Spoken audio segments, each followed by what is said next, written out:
Hello! I am having to do this video again, so I've just recorded a 20-minute video on scorpion care, and the whole video I've got a new mic and I don't know what I've done. There's just no sound. I probably should have tested that before I did the video. So at least I've had a practice run, which I never have because I never rehearse none of my videos. I don't really take notes. So I do miss things, and I can apologise if I miss anything today. Starting to like my hair a bit more now. I don't know, with the roots are coming through, it's looking a bit darker, and we've got a bit of shadowing because I regretted shaving off my beard immediately, but that's got nothing to do with this video, so I don't know what I'm telling you. Anyway, so this is a care video for the two scorpions that I have. The two scorpions that I have are a desert hairy scorpion and a forest Asian scorpion, or an Asian forest scorpion is probably the way it's said. So I am dyslexic, I'll get things wrong as I don't claim to know anything, but we'll get that out of the way. If you're not happy with something that I've done, please leave it in the comments. I will reply and we can make changes. But we'll start with what I started with last time. I'm so gutted. It looks a really good video too. just I don't say anything, so it's a really rubbish care video. So in here is my desert hairy scorpion, my favourite species of scorpion, and what I've modelled my hair after. They're a similar colour. So housing for these guys is relatively easy. So they don't need the biggest enclosures in the world. This is one of the bigger scorpions. I don't know my sizes, so we're looking, you know, with their tail that they can get around this side. But they're a nocturnal species, so they'll come out mainly at night time when it's dark. And what is cool about this species is if you have one of those UV lights, these show up very fluorescent at night time under one of those lights, which is cool. So as far as housing requirements, these tanks I get off Temu and things like that, they are brilliant. If you just Google lizard tanks, although I'd never put a lizard in one of these unless it was a gecko, a very small species. We have these tanks, these scorpions, they are, as their name gives away, that they're from the deserty areas, sandy, rocky areas. So I use a play sand mix. Mine, it's got a little bit of moss in there to hold a little bit of humidity. They don't like high humidity, these guys, they're from the desert. So a thick layer of sand so that they can dig and burrow, which they would do in their natural environment. A hide, so they've got a cork bark hide, somewhere for them to get away in the daytime and avoid the light, things like that. And a water dish. It is that simple. As long as they're getting fed, the humidity's up. So we'll talk about humidity.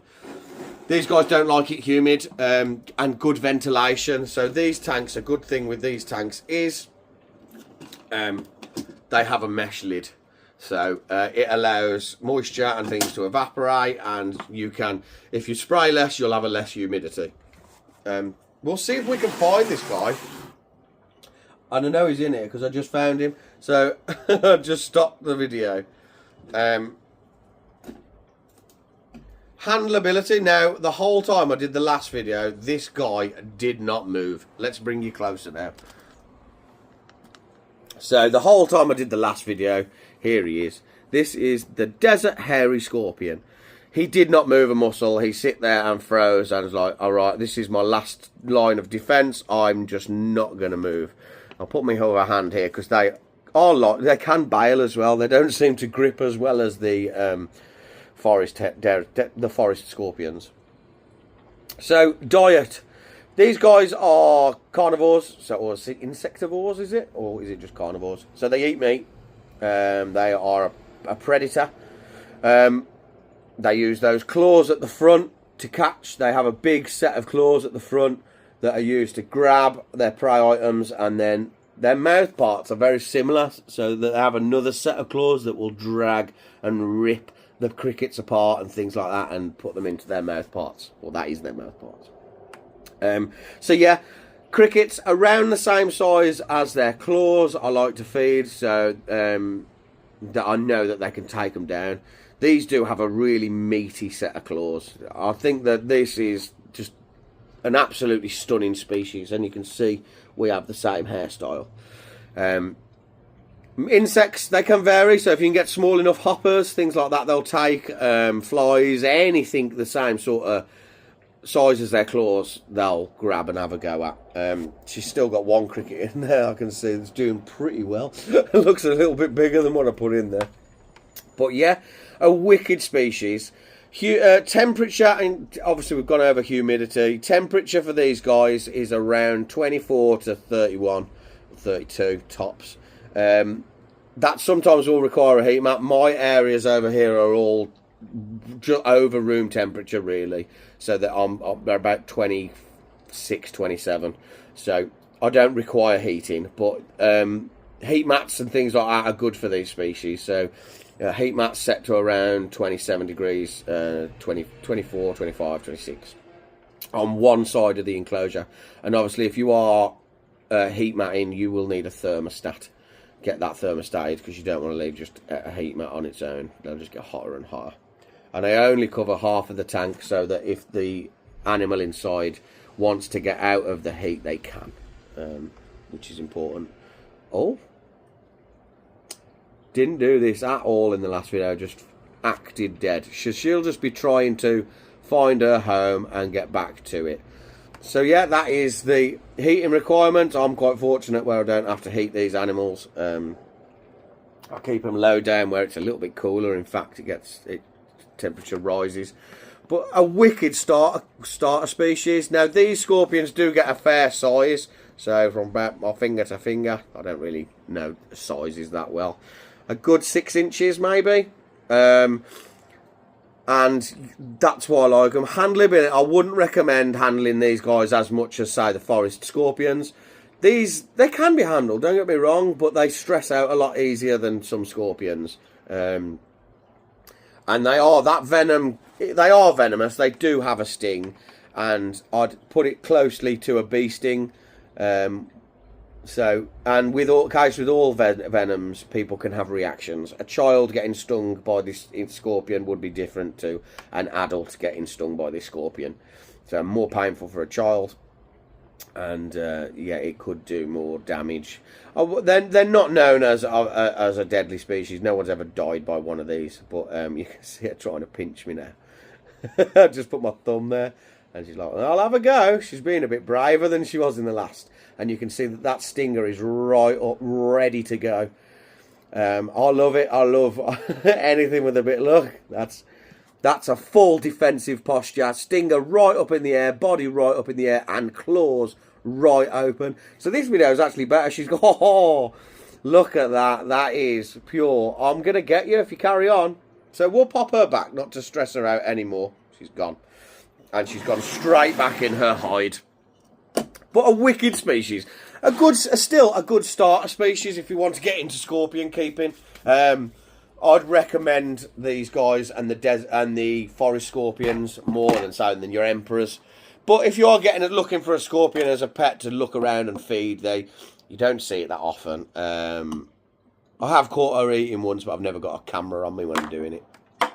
But yeah, so a wicked little species that I absolutely adore.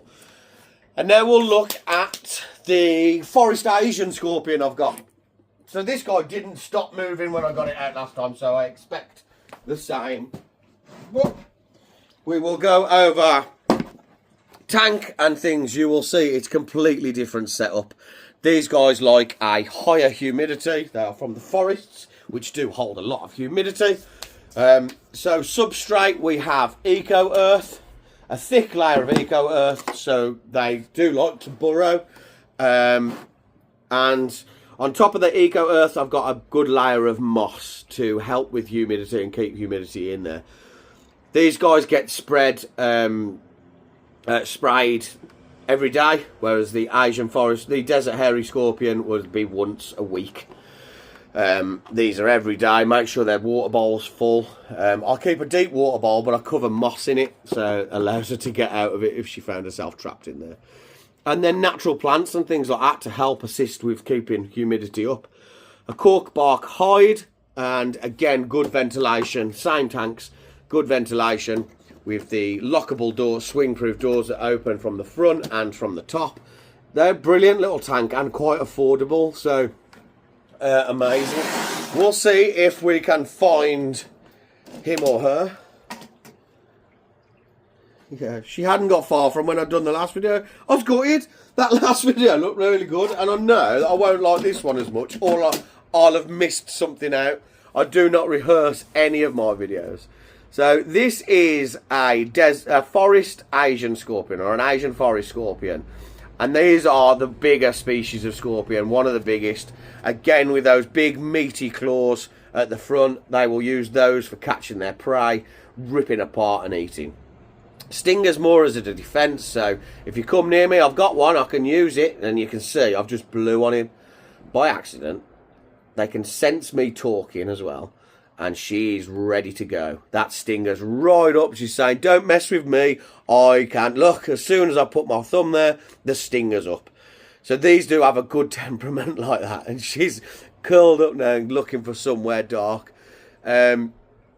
Feeding, again, same with all scorpions. If they can get it in their claws, they're going to eat it. So crickets, hoppers, anything the same size. These get a little bit bigger than the desert hairy scorpions. So, yeah, they will take most. Ah, don't pinch me. So I got a little pinch then. But they're wicked. I love scorpions. I love how they look. I think they're a wicked arachnid. So they are in the spider family. So 8 legs. This one's not long molted. So all scorpions have an exoskeleton, so they can't get out of that skeleton as they grow. Their old one has to be shedded off, and they will reveal their nice new one, where they are most vulnerable to all. So if I can catch them in that pre-molt stage, you call it before molting, I will remove any food items. Crickets are... they will eat meat if they're opportunist eaters, so they will eat meat, decaying matter, vegetables, they'll eat anything, crickets will. So a soft, vulnerable scorpion might look like a bit of a snack. So I try to make sure that there's nothing in the enclosure when they're molting. Heating and temperature, the same with my desert hairy scorpion. These guys like a cooler environment, so I don't need to heat where I am. But if you're in a cooler area, or tanks on their own, standing alone can be cooler. I've got quite a few down there. Around 24, 25, you'd like it optimal. So if you are heating with a heat mat, they don't need basking lights, things like that. If you are heating with a heat mat, then get it thermostated to keep it at the right temperature, and only put it on half of the tank. So that is these guys. Absolutely wicked species. Have we gone over everything? I didn't do this in the last video, and it seems to be a lot shorter, this one, so I'm bound to have missed something. Handleability. Now these guys more so than the desert hairy scorpion. You can see she's quite active now. She is just looking for the next dark place. That is all that she's going through her head. She's like, I've got to get out. I've got to get out. It's daytime. I don't want to be seen by a predator. I want to be hiding. So, but you can see that none of them have really tried to. If they wanted to sting me, they would. And the sting's gone down now. It's holding a lot lower to her body, so she's not as defensive as she was. It gets a big species, this species, which is why I love them so much. And yeah, they can be handled more so than the desert hairy scorpion. Feeding, I'm feeding 1 to 2 crickets once a week, twice a week, maybe if there's none in there. Like she's got none in there, so she'll get another cricket. I know that she's molted, so unfortunately these guys aren't like spiders. It doesn't always come out immaculate. It's not very good. You can't really. I have seen some that you can keep, but so far this one was rubbish. But yeah, really, the two that I've got are a beginner scorpion, I'd say. The desert hairy, less so. His venom is slightly more toxic than this one's. This one's just a little bit less than a bee sting. I still don't want to get stung, but for kids it'd be worse. And there's always that risk of a reaction. She bit me, pinched me again. More of a reaction in children. We'll pop her back because she's dying to get out of the light. Get in there. But as I say, these two species are your species that I'd go for. Similar to the emperors are quite good. I'd prefer these guys. I think they have a bit more of an attitude than the emperors. I like an attitude in my animals. So, but a wicked starter species. If you're getting a scorpion to watch do loads of stuff, don't get one because they hide so much. Most of my animals, apart from the newts, which are always near the front and active, and the bullfrogs, absolutely crazy as well. They're good to see eat when you can, and yeah, absolutely wicked. So, if you have any questions that I haven't answered, as I say, I don't rehearse these. These are more just what I go over in my head and what I retain. So I do miss things. If you want to know anything specifically about the 2 scorpions that I can answer, please leave it in the comments and I will get back to you in there. I think we're closing up onto 50 subscribers, which is mind-blowing because I know I'm not doing these videos to myself anymore, which is wicked. I hope you enjoy these, or, you know, they help with my mental health massively, which has been at an all-time low the last week. So yeah, I appreciate every single one of you. Those that are regularly commenting, I absolutely adore you, and I hope I've answered all your questions so far to the best as I can. And I know, guys, help me. I do things wrong. I've had some advice. I didn't leave my my piranhas floating for long enough, and I was told, and I'm in complete agreement, I didn't acclimate them for long enough. So I don't claim to know anything, so I'd take advice and tips as well, as try and help and educate others on what they should be doing to start. Update on the piranhas is they're feeding wickedly, and the pet shop that I got them from, or ordered them from, have come back to me, and about the 2 guys that are missing eyes and the one a bit of his face, we are getting some freebies from there. So I will update on the freebies, and we have an underwater camera coming, which is I can't wait to install because they're wicked at feeding. So they're like, it's only a tiny little bit. I've got to really limit to what, because it's exciting to watch them eat. So limitations on how much I'm feeding, but that'll be a wicked video to come. And please like and subscribe, comment if you've got any questions. We're reaching 50 subscribers, and I'd like to make that this week if I can. That'd be wicked. I hope you've enjoyed it, and I hope you enjoy the rest of your week, and I will see you all soon. Bye! Oh, and a bit more of a little video. I did a bit of a feeding video, so I'll add that onto the end of this video as well. It's just a little mix match of something that I didn't have a video for, so I'll just add that to this if you want to watch that.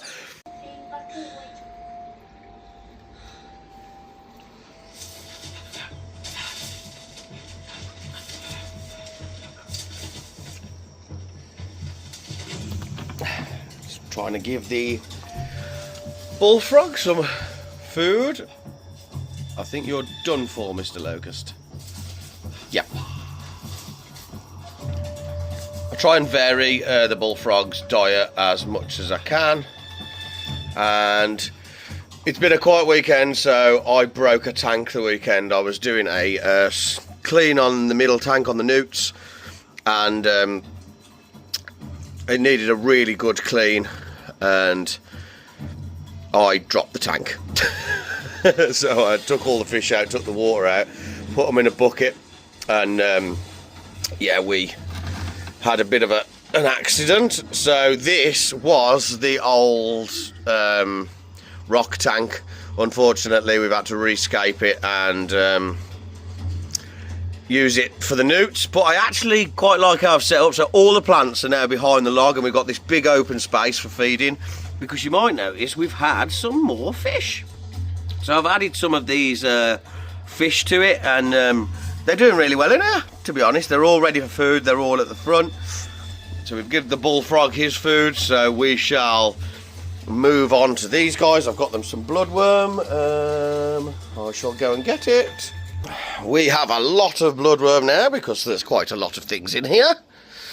I'm sure the fish will probably get one if they can. They're big enough. They are very small. I think they're called minnows. But yeah, do okay in cold water. So these guys waiting for theirs. Let's get the food in. Can't do it because of the light.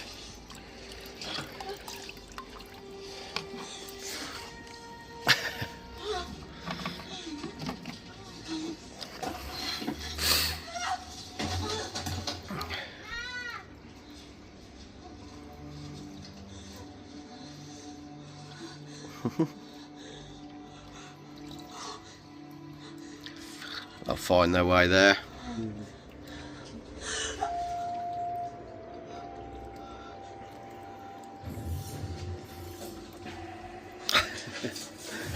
Oh, he's coming out from under the wood.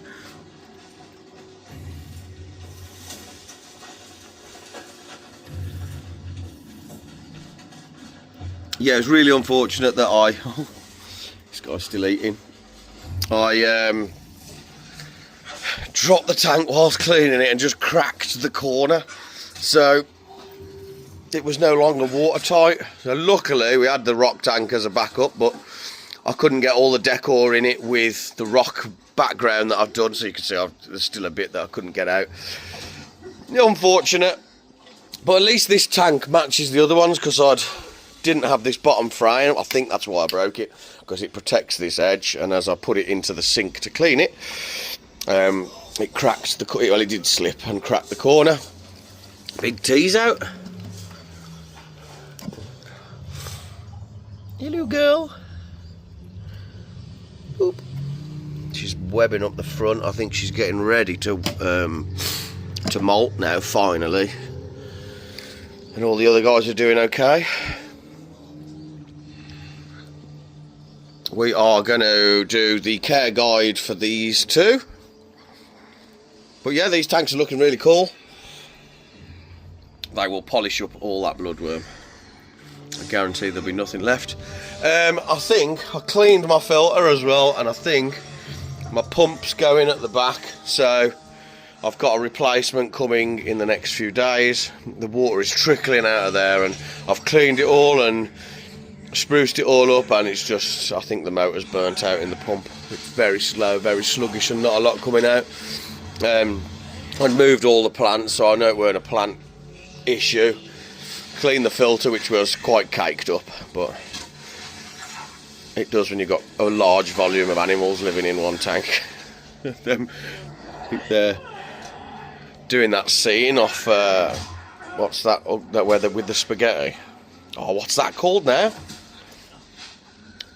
Oh, I don't know, can't remember.